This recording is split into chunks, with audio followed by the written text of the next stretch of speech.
आज के एपिसोड पे डिस्कशन करने से पहले I would like to request you to subscribe our YouTube channel and follow us on Facebook and Twitter as well. इसके अलावा अगर आप हमें सपोर्ट करना चाहते हैं तो that you can do through a Patreon also. Facebook, Twitter और पेट्रियन के जो लिंक्स हैं वो इस वीडियो की डिस्क्रिप्शन में आपको मिल जाएंगी। इसके अलावा इस चैनल के अबाउट सेक्शन में भी आपको इन तीनों वेबसाइट्स की लिंक्स मिल जाएंगी।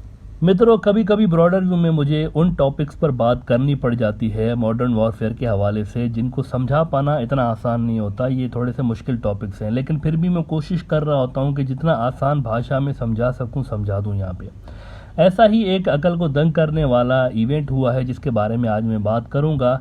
25 अप्रैल को चाइना के एक जर्नल है वहाँ का लोकल, वहाँ पर एरोस्पेस शंघाई नाम है उसका, उसमें चीन की जानिब से आर्टिफिशियल इंटेलिजेंस की मदद से किए गए एक और कारनामे का जिक्र छपा है जो कि एज आई सेड अकल को दंग कर देने वाला है। यूँ लग रहा है जैसे कि जब मैंने पढ़ा ना, मुझे तो यूँ लगा जैसे कि वो जो स्टार वॉर मूवी नहीं आई थी हॉलीवुड की, बड़ी कमाल की मूवी थी। मुझे लगा कि जैसे कि उसके सीन रिपीट हो रहे हैं रियल लाइफ में। मैं इसीलिए कहता रहता हूँ अच्छी मूवीज़ देखा करें, क्योंकि ये जो इस तरह की मूवीज़ होती है ना, इनके राइटर्स की बड़ी डीप नज़र होती है मॉडर्न टेक्नोलॉजीज़ पर और इन सब चीज़ों पर, और इन्हीं को बेस बना के वो अपनी स्टोरी का, जो कि एक हाइपोथेटिकल स्टोरीज होती हैं, लेकिन वो इन चीज़ों को देखकर उन स्टोरीज का बेस बना रहे होते हैं। चीन ने इस बार जो किया है ना रियल लाइफ में, वो उस स्टार वॉर वाली मूवी से भी आगे की चीज़ कर दी है उन्होंने।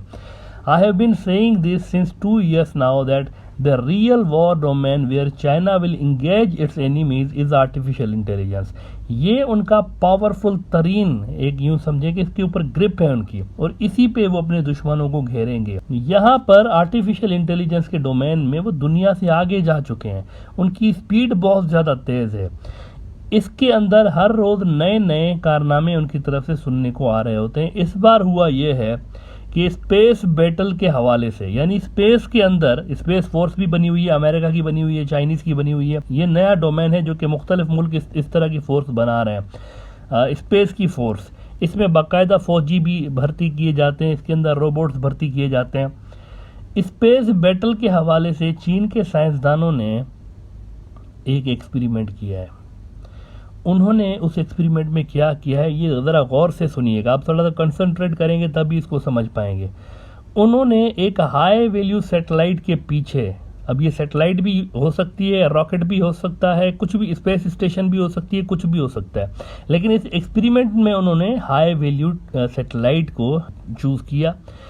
उन्होंने क्या किया कि इस हाई वैल्यू सैटेलाइट को, जो कि उनका टारगेट था, इसके पीछे 3 हंटर्स भेजे, और ये तीनों हंटर्स जो थे सैटेलाइट की ही सूरत में थे। बड़ी सैटेलाइट के पीछे 3 छोटी सैटेलाइट्स भेज दी उसको तबाह करने के लिए, और ये तीनों जो हंटर्स थे आर्टिफिशियल इंटेलिजेंस से लेस थे। यूँ समझे कि एक चोर जा रहा है, उसके पीछे 3 पुलिस वाले उन्होंने भेज दिए। अब ये जो तीनों हंटर्स थे ना, दे वर पावर्ड बाय मशीन लर्निंग। इस टेक्नोलॉजी से क्या होता है कि सिस्टम जो होता है इनके अंदर, ये इंसानों की तरह इवेंट्स देख देख के खुद ही सीख रहा होता है, उन्हीं से नतीजे अखज़ करके, रिजल्ट्स ड्राइव करके अपने सिस्टम में सेव करता है, और आगे की इसकी जो कार्रवाइयाँ होती हैं उस प्रीवियस लर्निंग के हिसाब से होती हैं। इसको कहते हैं मशीन लर्निंग। ये खुद ही सीख रहे होते हैं और उनके हिसाब से अपने आप को अपग्रेड करते रहते हैं इवेंट्स के हिसाब से। तो इस हाई वैल्यू सैटेलाइट, जिसको मैं टारगेट कहता हूँ, इस टारगेट को चीनियों ने 3 सैटेलाइट्स, जो सैटेलाइट हंटर थे, उनके ज़रिए इंगेज किया, उसके पीछे लगाया। ये तीनों मशीनें उनको तबाह करने के लिए आगे जा रही थी। अब जैसे ही ये हंटर सैटेलाइट्स उसके करीब पहुंचते हैं बड़ी सैटेलाइट के, तो क्या होता है, तो उस बड़ी सैटेलाइट में लगे हुए सेंसर्स ने इन तीनों को डिटेक्ट कर लिया, और फिर जैसे ही डिटेक्ट किया तो अपने पावरफुल थ्रस्टर्स जो थे इनके अंदर, सैटेलाइट में जो टारगेट के अंदर जो पावरफुल थ्रस्टर थे वो खोल दिए इसने।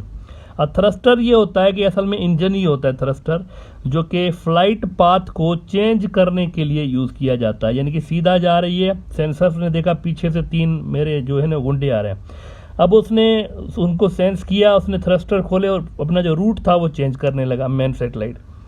नाउ ये जो 3 हंटर्स थे जैसे ही इसके करीब पहुंचे और उन्होंने देखा कि वो जो टारगेट है वो रास्ता बदलने लगा है, तो इसके बाद जो कुछ हुआ है ना, इट वॉज रिमार्केबल। असल चीज यहाँ पे हुई है, दुनिया की देखें अब तक बनी हुई हर एडवांस्ड से एडवांस तरीन सेटेलाइट सिर्फ इसी एक सेफ गार्ड के बलबूते पे चल रही होती है, मोस्टली खुद को बचाने के लिए कि अगर सामने से कोई ऑब्जेक्ट आ जाए तो मैं डायरेक्शन चेंज कर लूँ। थ्रस्टर्स लगे होते हैं पावरफुल, सामने से या पीछे से कोई चीज़ आती है, सेंसर्स एक्टिवेट हो जाते हैं और ये अपना जो इसका रूट होता है, पाथ होता है, वो फ्लाइट पाथ डाइवर्ट कर देती है। तो जैसे ही मैन सैटेलाइट टारगेट ने अपना पाथ डाइवर्ट करना शुरू कर दिया, तो वो जो मैंने कहा कि इसके बाद एक रिमार्केबल चीज़ हुई है, वो क्या हुई है? वो ये हुई है, ये जो 3 हंटर्स थे ना, जो कि इसके पीछे लगे हुए थे सैटेलाइट के ही भेस में, इन तीनों ने जैसे ही देखा कि टारगेट पाथ अपना चेंज कर रहा है, तो इन्होंने क्या किया? तीनों ने चेस करना छोड़ दिया, पीछा करना छोड़ दिया, यूं लगा कि जैसे डिसएंगेज हो गए हैं, अबंडन कर दिया अपने ऑपरेशंस को कि ये जा रही है, दूर जाने दो। लेकिन जो ही टारगेट के थ्रस्ट बंद हुए और वो अपना नॉर्मल पोजीशन में आके नए रूट से आगे बढ़ने लगी, तीनों अचानक से एकदम से इसके सामने आ गए और उस पर वार कर दिया इसके ऊपर और धपड़धूस कर दिया इसको। यानी कि इन हंटर मशीनों ने धोखा देकर अपने शिकार को दबोचना सीख लिया है। साउथ चाइना मॉर्निंग पोस्ट, मैं रेफरेंस हमेशा देता हूँ। साउथ चाइना मॉर्निंग पोस्ट ने अभी 1-2 रोज पहले उन्होंने एक बड़ी ground breaking, I would say कि ये बहुत बड़ी सिग्निफिकेंट डेवलपमेंट है, इंसानों को चकमा देना। ये जो चीज़ है ना जिन्होंने इन्होंने की है ना, इंसानों को मशीन चकमा दे सकती है। इन्होंने लिखा है कि China develops artificial intelligence that can use deception to hunt the satellites. Deception to hunt the satellite. अब आगे इंसान बैठा हुआ हो, इंसान देख रहा हो कि यार ये मेरे पीछे आ रहे थे, इधर हो जाओ, ये इधर हो गया तो देखा हाँ भाई वो चले गए पीछे, तीनों चले गए, कोई नहीं है पीछे, और अचानक से एकदम उसके सामने आ जाए। This is a deception. इस सारी की सारी एक्सरसाइज में किसी किस्म की कोई ह्यूमन इन्वॉल्वमेंट थी ही नहीं। ये सारा फ्लाइट रूट अबंडन करना, फिर अचानक से उसको दबोचना, ये मशीन ने खुद ही लर्न किया और खुद ही एग्जीक्यूट किया। इसका मतलब कल को अगर स्पेस में चाइनीज़ और अमेरिकन स्पेस शिप्स इंगेज होते हैं आपस में, तो ये किस तरह खुद को बचा पाएंगे अमेरिकन? वहाँ इस किस्म के हंटर्स अमेरिकियों को तो चकमा देकर ज़रा सा जैसे ही अमेरिकी आगे जाएंगे तो टड़क करके ये चाइनीज़ हंटर्स सामने आ जाएंगे, ये गाना गाते हुए कि आज बचना है मुश्किल तेरा। वो अमरीश पुरी साहब की भारी भरकम आवाज़ में एक पुराना डरावना सा गाना है ना बॉलीवुड का, आज बचना है मुश्किल तेरा। कुछ यही फीलिंग्स होंगी वहाँ पर भी अमेरिकन की। आर्टिफिशियल इंटेलिजेंस के शोबे में चीन की इस कदर तेज़ तरीन तरक्की के पीछे राज क्या है?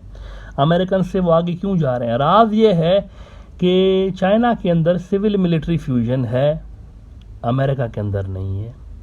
कल मैंने आपको बताया था कि किस तरह चाइनीज़ नेवी आर्टिफिशियल इंटेलिजेंस की मदद से ड्रोन और ड्रोन कैरियर्स ऑपरेट कर रहे हैं, खुद ही ऑपरेट कर रहे हैं, इंसान कोई नहीं है उनके अंदर। वो पेट्रोलिंग भी खुद ही कर रहे हैं, उनके जो ड्रोन्स के अंदर सेंसर्स लगे हुए हैं, जो बाहर का ऑब्जेक्ट अंदर आता है ये उधर जाके उसको धपड़धूस कर रहे होते हैं खुद ही।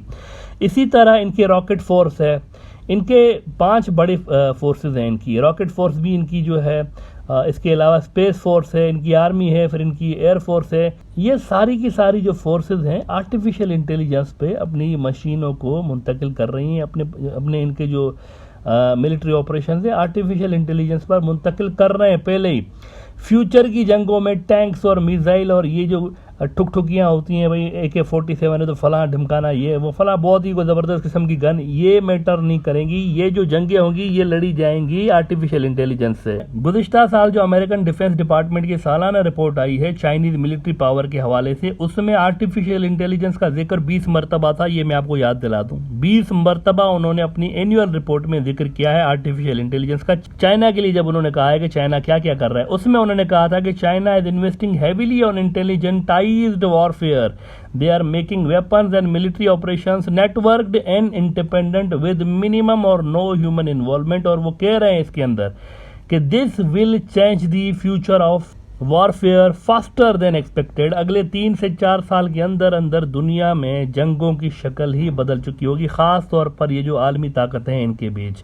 छोटी ताकतें तो जब तक वहाँ पहुँचे ना, लेकिन ये बड़ी ताकतें तो वहाँ तक पहुँच चुकी होंगी अगले 3-4 साल में कि इनको डिफीट करना ही बहुत मुश्किल हो जाएगा। मशीनें लड़ रही होंगी, इंसान आगे चाहिए ही नहीं होंगे, बल्कि जितने ज़्यादा ह्यूमन सोल्जर्स होंगे उतनी ही ज़्यादा कैजुअलिटीज़ होंगी, खून बहेगा, उतना ही ज़्यादा हारने के चांसेस बढ़ जाएंगे। आखिर में मित्रों आपको बता दूं कि हमारे ये जो सज्जन है 56 मिलीमीटर वाले, इनके नेतृत्व में इंडिया शॉर्ट कॉन्ट्रैक्ट पे 40,000 से ऊपर मज़ीद नौजवान जो वीर जवान है वो भर्ती करने वाला है, 40,000 अपनी फ़ौज में। ये नई बात सामने आ रही है। कॉलेजेस के लड़के भर्ती होंगे। लड़ाई उनकी उस दुश्मन के साथ है, चाइना के साथ, जो कि अपनी फ़ौज कम से कम करके मशीनें बढ़ा रहा है, आर्टिफिशियल इंटेलिजेंस ला रहा है, और ये भाई साहब हैं कि इंसानी सोल्जर्स बढ़ाते जा रहे हैं।